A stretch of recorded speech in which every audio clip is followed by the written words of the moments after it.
Allez, bienvenue. Merci. Bonjour. Enchanté, Donnel. Tu faisais quoi là? Il s'agissait du deuxième contrôle journalier. D'accord. Des chambres à vente principales qui actionnent la distribution de l'eau dans les différentes bonnes fontaines qui sont dans le camp. C'est un peu toi qui distribue l'eau, quoi.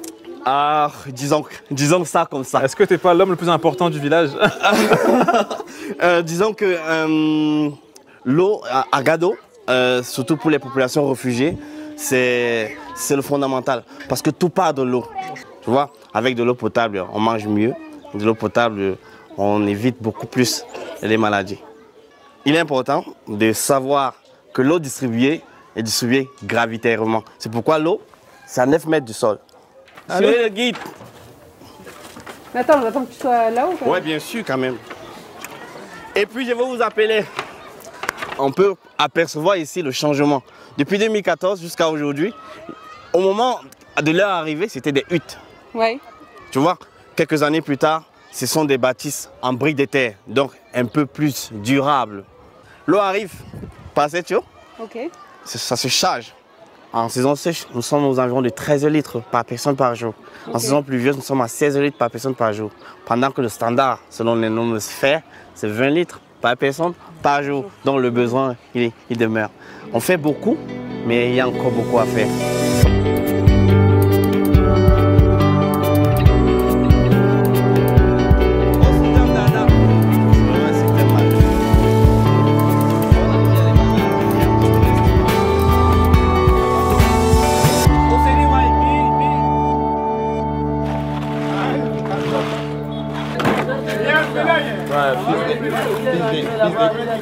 On va voir Giresse donc.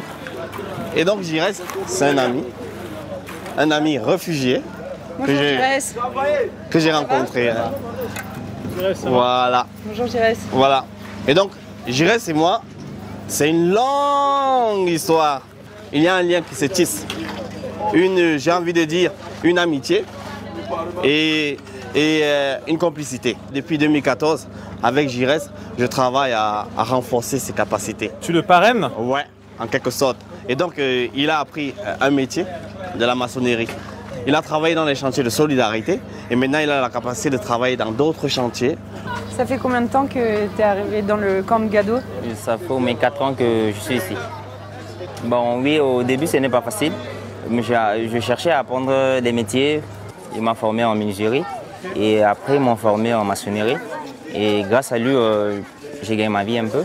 Ah, il faut payer le champagne. Ah. Et du coup, vous êtes devenus amis? Ouais. Oui, on est devenus amis parce que je voulais marier. Je cherchais quelqu'un pour qu'il soit mon parrain. Et maintenant, il est devenu mon parrain, quoi. D'accord. C'est beau, il y a du travail, beau. une rencontre, de l'amitié. Giresse, il est ma plus grande réussite. Et pour ça, il t'a amené ici. C'est ça le vrai projet. Là, il te forme, mais après, tu vas faire sa maison. Ouais. Tu viens d'où, toi? De la forêt, toi? Je viens de l'Est du Cameroun, donc d'ici, mais à quelques 350 km à Qu'est-ce qui t'a Bertois. poussé, toi, à travailler dans l'humanitaire? Pour moi, l'humanitaire, c'est beaucoup plus le contact, l'échange d'expériences avant l'assistance. Comment est-ce que toi, tu arrives à créer ce lien pour leur apporter une assistance et qu'ils l'acceptent? Les gens, ils viennent avec un passif. Il y a un homme, tu vois, ils étaient dans leur case, les brigands sont entrés. Il a été témoin du viol de sa sœur et de la mort de son père. Tu vois, quelqu'un qui fuit comme ça la catastrophe. Et il arrive à Gado. Comment venir avec un message pour lui dire, lave-toi les mains par exemple. Pour lui dire, il faut porter des vêtements propres. Ce n'est pas son souci. Il est dans le deuil en fait, tu vois. Donc, apporter de l'aide humanitaire, c'est d'abord partager la souffrance. Quand on partage la souffrance, on décharge l'autre. Il faut au moins les écouter, nous raconter leurs fuites, nous raconter leurs difficultés, nous raconter leurs scandales.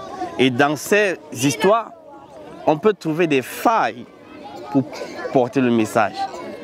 Ça permet de mieux intervenir et d'être plus efficace. Parce que 1 euro ou $1 donné par un bienfaiteur doit être utilisé efficacement. Et pour utiliser efficacement, il faut comprendre les gens.